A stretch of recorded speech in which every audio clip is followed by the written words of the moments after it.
주 안에 있는 우리에게 딴 근심이 있으랴. 오늘 또 우리 하나님께서 채널을 주셨습니다. 기도하시겠습니다. 하나님 감사합니다. 깨워주시고 생명과 호흡을 주셔서 감사합니다. 오늘 또 우리 생애 가운데 즐겁고 기쁜 날이 되게 하옵소서. 예수님의 이름으로 기도합니다. 아멘. 찬송하시겠습니다. 주 안에 있는 나에게입니다. 주 안에 있는 나에게. 주 안에 있는 나에게 딴 근심이 있으랴. 십자가 밑에 나가 내 짐을 풀었네. 주님을 찬송하면서 할렐루야 할렐루야. 내 앞길 멀고 험해도 나 주님만 따라가리. 그 두려움이 변하여 내 기도 되었고 전날의 한숨 변하여 내 노래 되었네. 주님을 찬송하면서 할렐루야 할렐루야. 내 앞길 멀고 험해도 나 주님만 따라가리. 내 주는 자비하셔서 늘 함께 계시고 내 궁핍함을 아시고 늘 채워주시네. 주님을 찬송하면서 할렐루야 할렐루야. 내 앞길 멀고 험해도 나 주님만 따라가리. 내 주와 맺은 언약은 영불변하시니 그 나라 가기까지는 늘 보호하시네. 주님을 찬송하면서 할렐루야 할렐루야. 내 앞길 멀고 험해도 나 주님만 따라가리. 아멘. 하나님의 말씀입니다. 잠언 29장 1절부터 14절 말씀입니다. 잠언 29장 1절부터 14절 한 절씩 살펴보도록 하겠습니다. 자주 책망을 받으면서도 목이 곧은 사람은 갑자기 패망을 당하고 피하지 못하리라 라고 말씀합니다. 잠언이 계속해서 강조한 것은 지혜로운 자, 의인, 슬기로운 자, 이들은 책망을 받는다는 거죠. 그러나 반대로 악인이나 미련한 자, 이들은 책망을 싫어하고요. 훈계, 권면을 싫어합니다. 특별히 오늘 1절 말씀은 성경에서 하나님의 말씀을 거역하는 자들, 듣기를 싫어하는 자들에게 주시는 그 경고, 그들은 이런 태도를 가진다는 거죠. 하나님의 말씀과 교훈과 책망을 싫어합니다. 다른 사람의 지혜자의 책망도 권면도 싫어합니다. 그들에게 경고하기를 목이 곧다고 말합니다. 목이 곧은 백성, 목이 곧은 사람은 교만한 것이죠. 듣지 않습니다. 갑자기 패망을 당하고 피하지 못하리라고 말을 합니다. 이 말씀은 특별히 왕들, 통치자들, 치리자들, 방백들에게 주신 말씀이기도 합니다. 성경에 보면 바로, 대표적인 사람이 바로, 또 사울, 또 여호와김, 또 신약의 헤롯, 이런 자들은 선지자들의 이 권면과 충고, 메시지를 듣지 않다가 갑자기 이 패망하는 망하게 되는 그런 인생을 보여주고 있죠. 그러니까 우리가 지혜 있다 없다를 판가름할 수 있는 것은 선한 충고와 권면 이런 부분들을 내가 달게 받고 감사히 받는가, 그렇지 않으면 싫어하는가, 그것을 한번 살펴봐야 됩니다. 2절입니다. 의인이 많아지면 백성이 즐거워하고 악인이 권세를 잡으면 백성이 탄식하느니라 라고 말합니다. 나라와 사회의 공동체의 그 건강함, 그리고 그 번영, 이런 것들은 의인의 많고 적음. 의인은 뭐 하나님을 경외하고 두려워하는 자들, 그리고 이 법도를 존중히 여기는 자들, 그리고 이 뭐 사회의 정의, 이런 이 공의에 관심이 있는 자들, 그것을 세우려 하는 자들, 그 백성들이 많아질 때, 의인이 많아질 때 백성이 즐거워한다. 이 공동체, 그 나라의 백성들이 즐거워한다는 거죠. 그러나 악한 권세, 악한 통치자가 권세를 잡으면 백성이 탄식한다고 말을 합니다. 동서고금을 막론하고 이 쿠데타라든가 이 군부에 의한 이 정권의 등장, 또 이 군사 정권, 이들이 득세하고 이들이 통치하면 당연히 백성들이 탄식을 합니다. 그들은 그 권력으로 정당하게 정권을 잡지 않고 부당하게 반란을 일으켜서 총칼로 잡은 자들은 백성을 억압하고 정의를 묵살하고 가두고 탄압하고 핍박하고 고문하고 사람을 죽입니다. 그래서 탄식한다는 것입니다. 그리고 시대적으로 그런 자들에게 많은 책망을 했죠. 의인들이, 의로운 자들이 목숨을 걸고 정의를 외쳤습니다. 그러나 1절과 관련해서 그들은 그때마다 목이 고든 백성, 목이 고든 통치자였죠. 그래서 그들이 패망했습니다. 역사가 교훈하고 있고요. 그렇습니다. 3절입니다. 지혜를 사모하는 자는 아비를 즐겁게 하여도 창기를 사귀는 자는 재물을 없이하느니라. 아비의 즐거움은 자식들이 지혜를 사모하는 겁니다. 지혜는 바로 하나님을 경외하는 자에게 주시는 은혜죠. 지혜를, 하나님의 말씀을 가까이 하고 이 공의, 정의, 이런 법도를 존중히 여기고 이런 도덕성, 윤리, 이런 것에 입각해서 살려고 하는 그런 자식을 볼 때 부모는 기뻐합니다. 그러나 창기를 사귀는다. 부모의 돈을 가지고, 재물을 가지고, 또 자기들이 모은 돈이라든가 이런 것을 가지고 창기를 사귀는 자, 세상에 허랑방탕한 자, 창녀를 가까이 하는 자, 육체의 쾌락, 향락, 음란, 이런 것에 도탄에 빠진 자들은 부모의 근심이 되고요. 근심이 되고 그렇습니다. 그들은 재물을 탕진합니다. 재물뿐만 아니라 그들의 영혼까지도 탕진합니다. 그러다가 그들은 음료와 함께 망하게 된다는 교훈입니다. 4절, 왕은 공의로 나라를 경고케 하나 뇌물을 억지로 내게 하는 자는 나라를 멸망시키느니라.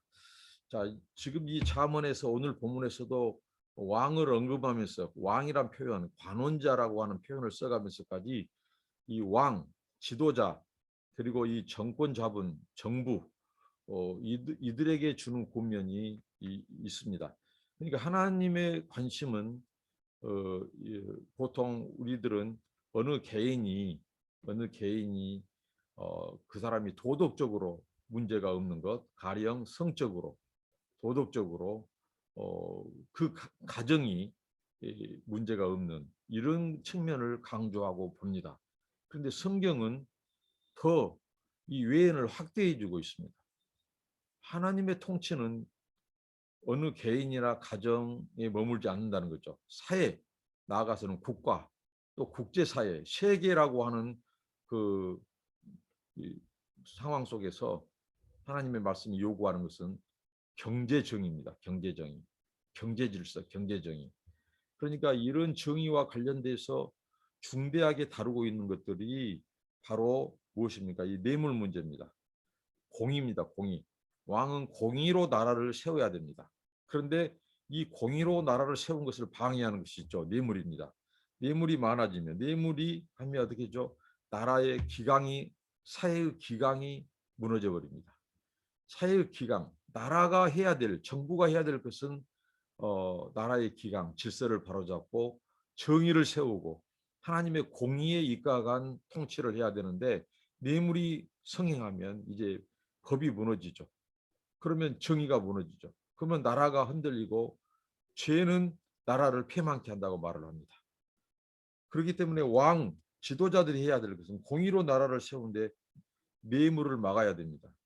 근데 뇌물을 억지로 내게 한다.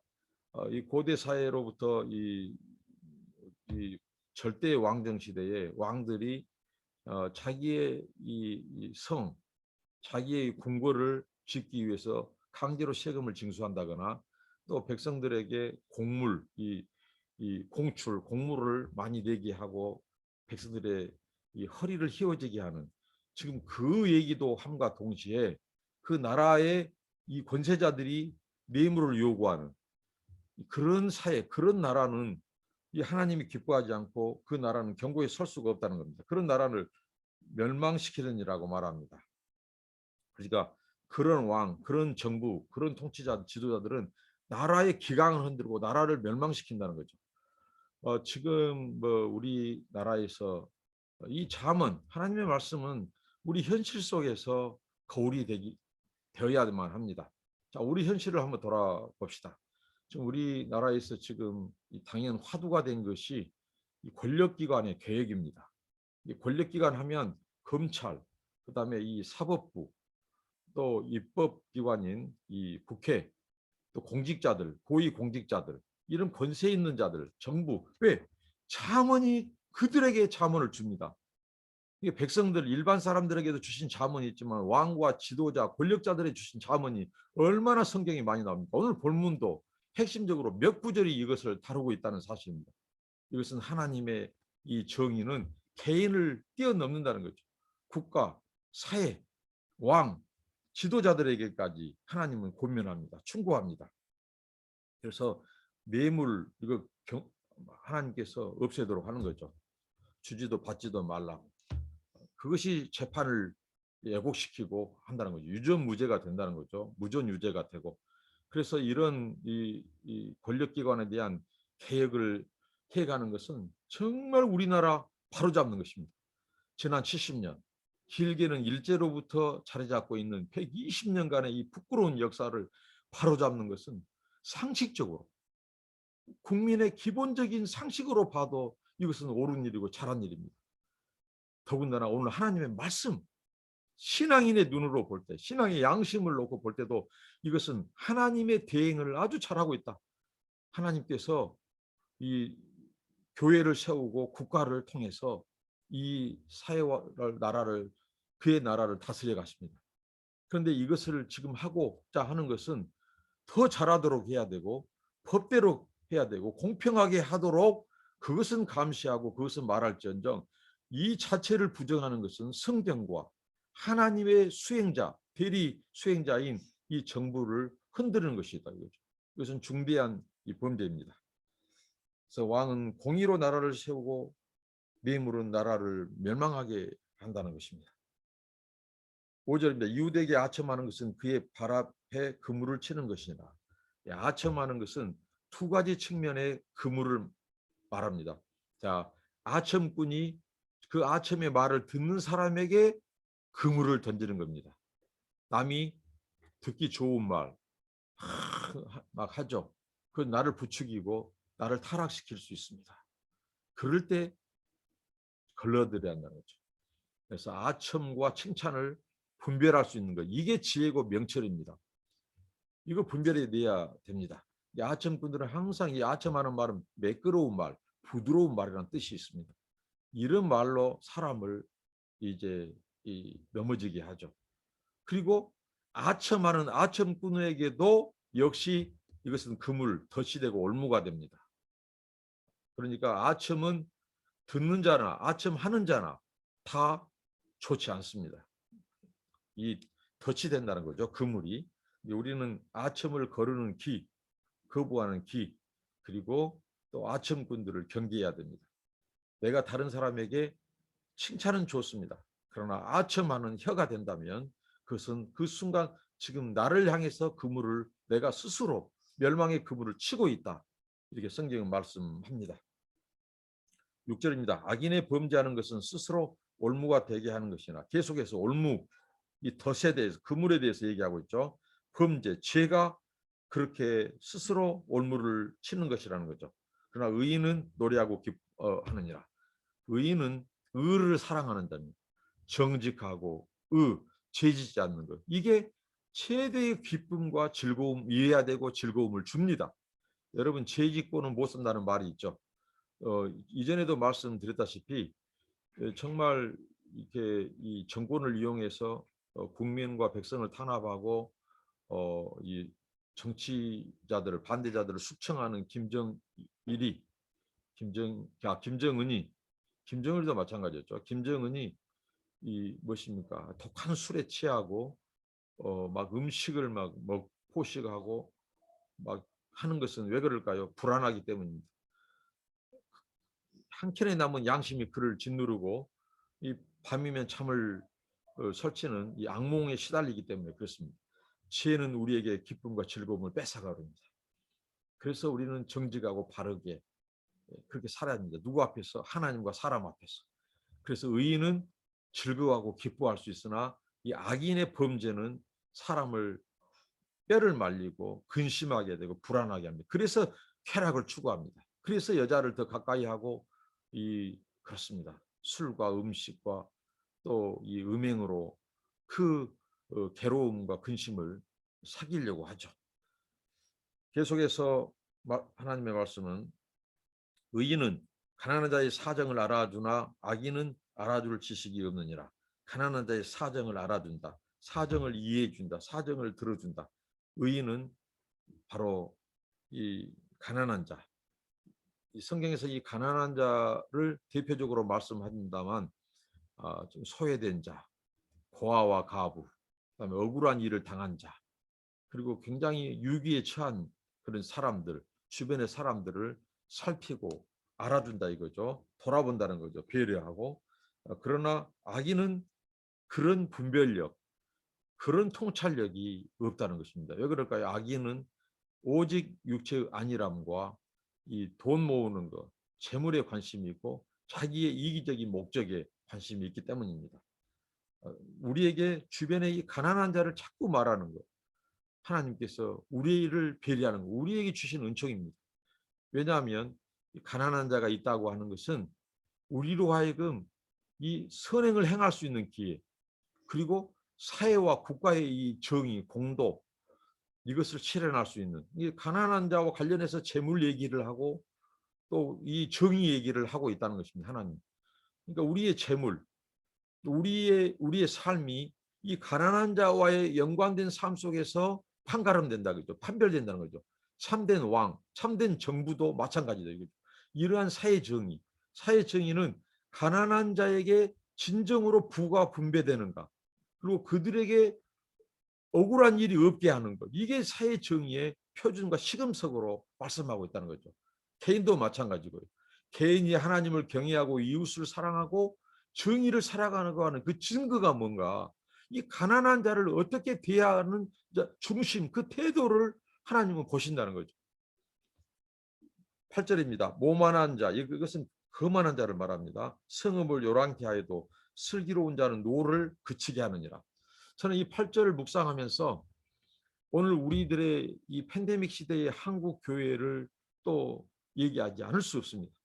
제가 하나님의 목사라면, 하나님의 말씀을 전하는 자라면 기인 것은 기고 아닌 것은 아니라고 말을 해야 됩니다. 이 중간 지대는 없습니다. 하나님의 말씀은 예와 아니오를 분명하고 호불호를 분명히 합니다. 오늘 이 8절 말씀을 놓고 볼 때 이 성읍을 요란케 한다는 본문 원문의 뜻은요, 성읍, 도시, 국가, 이 사회를 불 위에 놓는다는 것입니다. 불덩이 위에 놓는다는 것입니다. 매우 위험스럽고 매우 혼란에 빠뜨리는 행위죠. 슬기로운 자는 노를 그치게 한다는 거죠. 근데 우리 백성, 우리 국민들을 더 노를 촉발시키는 그런 형태를 얼마나 많습니까? 정말 우리 한국 교회가 지금 이 지경에 되는 것은요, 역사와 시대와 사회 앞에 올바로 반응하지 못한 것 때문입니다. 사회와 국가와 역사와 우리 이웃 앞에 교회의 교회다움, 하나님의 빛의 자녀로서의 반응하지 못하고 살지 못했기 때문에 한국 교회가 지금 길가에 버려진 소금처럼 짓밟히고 있습니다. 바로 이것 때문입니다. 오히려 이 국민과 성, 우리나라를 이 요란케 한 것이 아니라 평안을 주고 화목시키고 화해시키고 또 이웃에게 살만 나는 그 사회를 만들어야 되는데 오히려 노를 격동시켜요. 그래서 이 팬데믹 시대 때 정말 이 모이는 것, 집합하는 것은 우리 교회만이 아니라 우리 이웃과 사회의 이 전염병 확산을 막는 거예요. 이것은 상식입니다. 이것은 이웃사랑의 기초입니다. 그런데 교회가 오히려 광화문에 모으고 그런 지도자, 그런 사람들이 진짜 목사입니까? 그 완전히 종교 사기꾼이죠. 그 하나님을 능멸하는 자들입니다. 거기에 미혹돼서 거기에 모여서 그 뒤로 얼마나 확진자가 많이 나왔으며 그들이 동시다발적으로 흩어졌습니다. 그리고 그들이 가는 전국에서 올라왔기 때문에 그 지방마다 이 확진자가 늘었습니다. 그래서 이 나라를 더 포탄에 빠지게 한 거예요. 혼란을 야기시키고 더 국민들을 이간질하고 더 노를 바라게 하고 화해시키는 과정, 국민을 이간질하고 국론을 분열시키고 그러면서도 교회 탄압한다고 말을 합니까? 그 이념의 선동이죠. 정치 선동이죠. 이 8절 한 절만 말씀해도 그들은 할 말이 없습니다. 이러니 한국 교회가 지금 얼마나 짓밟히고 복음 자체 전도가 씨알이 하나님 말씀 씨알이 안 먹혀요. 이런 시대를 우리가 살고 있습니다. 참으로 기막힌 시대입니다. 기막힌 시대. 이것을 목사들이 말을 해줘야 됩니다. 참된 지도자들이 정치 지도자들이 말을 해줘야 됩니다. 아닌 것을 아니라고 틀렸다고 말을 해야 됩니다. 정말 이러니 하나님이 영광 가리고 우리 하나님이 슬퍼하신 겁니다. 하나님의 말씀 이 한 절 8절만 봐도 우리가 어떻게 이 시대에 처신하고 역사와 시대 앞에 반응해야 되는가. 우리가 제대로만 반응해도 제대로 방역에 협조하고 더 모범을 보이기만 해도 한국 교회는 더 빛이 날 것입니다. 더 전도의 문이 열릴 것입니다. 이제 앞으로 팬데믹이 끝난 것과 상관없이 한국 교회는 참으로 어려운 시기를 더 맞이할 겁니다. 정말 지금이라도 회개하고 지금이라도 우리 이웃들에게 본이 돼야 되고 방역에 협조하고 앞장서야 됩니다. 그게 빛의 자녀들이 할 일이고 이웃을 사랑하는 증거고 하나님을 예배하는 자들의 진정한 모습이고 태도입니다. 그걸 무시하고 목숨 걸고 예배를 지킨다고요? 그것은 예배가 아니라 종교적인 신념에 의한 자기들의 이 만족입니다. 그건 예배가 아닙니다. 그래서 하나님을 능멸하는 것입니다. 제 말이 아니라 이사야, 예레미야가 구약의 선지자들이 일관되게 선포한 말씀입니다. 계속해서 9절입니다. 지혜로운 자와 미련한 자가 다투면 지혜로운 자가 노하든지 웃든지 그 다툼이 그침이 없느니라. 그러니까 지혜자가 어리석은 자와 이 다투는 것은 시간 낭비, 물질 낭비라는 것이죠. 얘기가 통하지 않습니다. 심지어는 그들을 탈곡, 이 곡식을 빻는 이 공의에 넣고 찧어도 미련한 자의 미련이 벗어지지 않는다고 말합니다. 그런 미련한 자들은 피하는 것이 좋습니다. 왜? 그들은 근본이 하나님의 말씀 1절처럼 이 충고, 공면, 훈계를 듣지 않습니다. 그들은 멸망합니다. 특히 오늘 우리 한국에 이 소위 말하는 예수 이름을 빙자한 기독교를 빙자한 극우 개신교 제가 말씀했죠. 말씀에 비추어 볼 때 그들은 기독교의 모습이 아니라고 신자의 모습이 아니라고 단자 빙자했을 뿐이라고요. 이들은 얘기가 통하지 않습니다. 성경 말씀으로 권면을 해줘도 듣지 않습니다. 이들에게 국민적인 기초 상식으로도 통하지 않습니다. 차라리 벽에 대고 말하는 것이 낫다는 것이죠. 그들과 다투는 것은 어리석은 것이라고 하는 겁니다. 그들뿐이겠습니까? 우리 시대에 우리 삶 속에 주변에 미련한 자도 역시 디스턴싱을 해야 됩니다. 거리 두기를 해야 됩니다. 이 10절입니다. 피 흘리기를 좋아하는 자는 온전한 자를 미워하고 정직한 자의 생명을 찾느니라. 피 흘리기를 좋아하는 자, 이 악한 자들, 그들은 온전한 자를 미워하고 정직한 자의 생명을 찾습니다.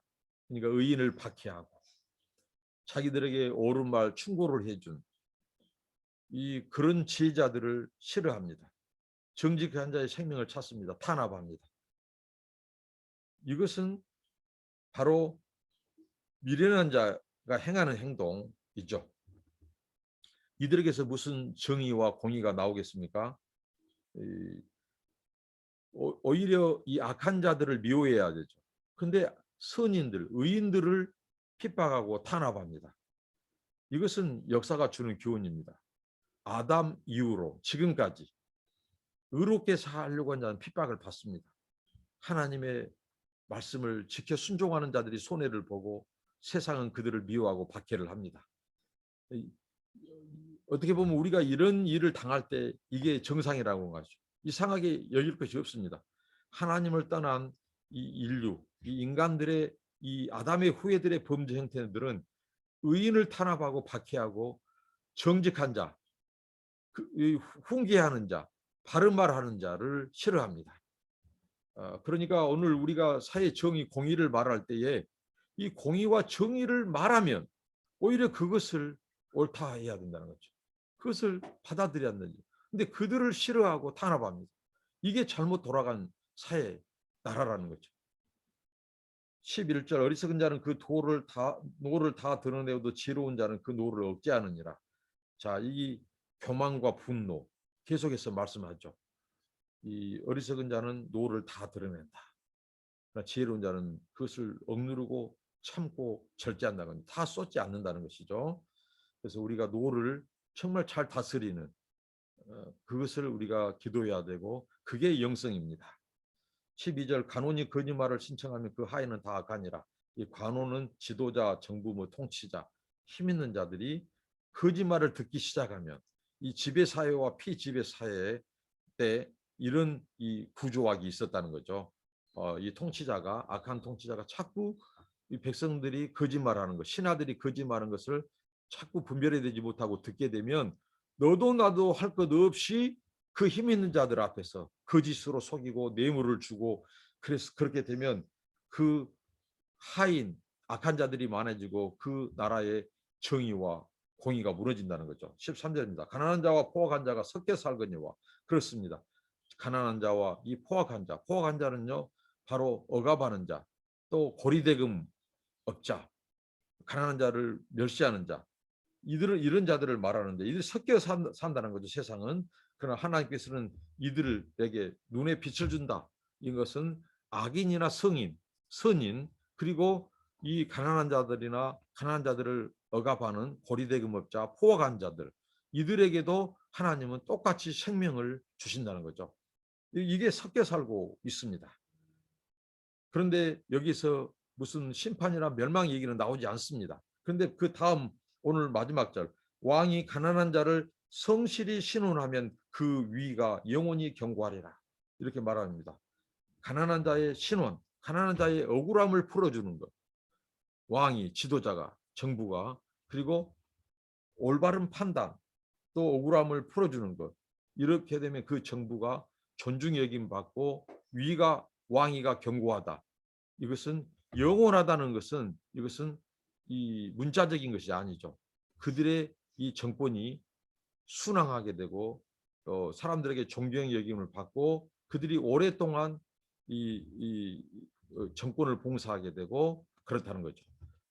역사에 지금 우리나라는 전직 대통령이 2명이나 지금 감옥에 있는 참 슬프고 안타까운 현실 속에 있습니다.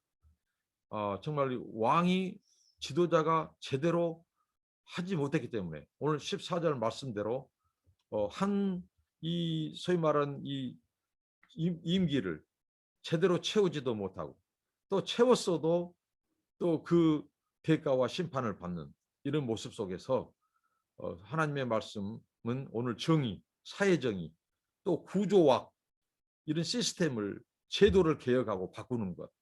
그럴 때 이 국민들이 평안하게 되고 또 하나님의 공의가 서는 이것을 말씀해주고 있습니다. 오늘 우리는 우리의 가정 또 우리의 속해 있는 사회, 국가 이런 속에서의 하나님의 의를 실천하는 그리고 하나님의 이 법이 세워지도록 하는 일에 앞장서야겠습니다. 기도하겠습니다.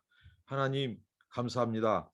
오늘 하루도 하나님 말씀과 동행하게 하시고 우리나라와 민족, 특별히 정권을 봉사하는 대통령과 또 입법, 사법, 행정의 공직자들, 그들에게 하나님을 두려워하는 마음, 또 백성을 사랑하는 마음을 주셔서 그들이 공의를 세우는 그런 지도자들이 되게 하옵소서. 예수님의 이름으로 기도합니다. 아멘. 감사합니다.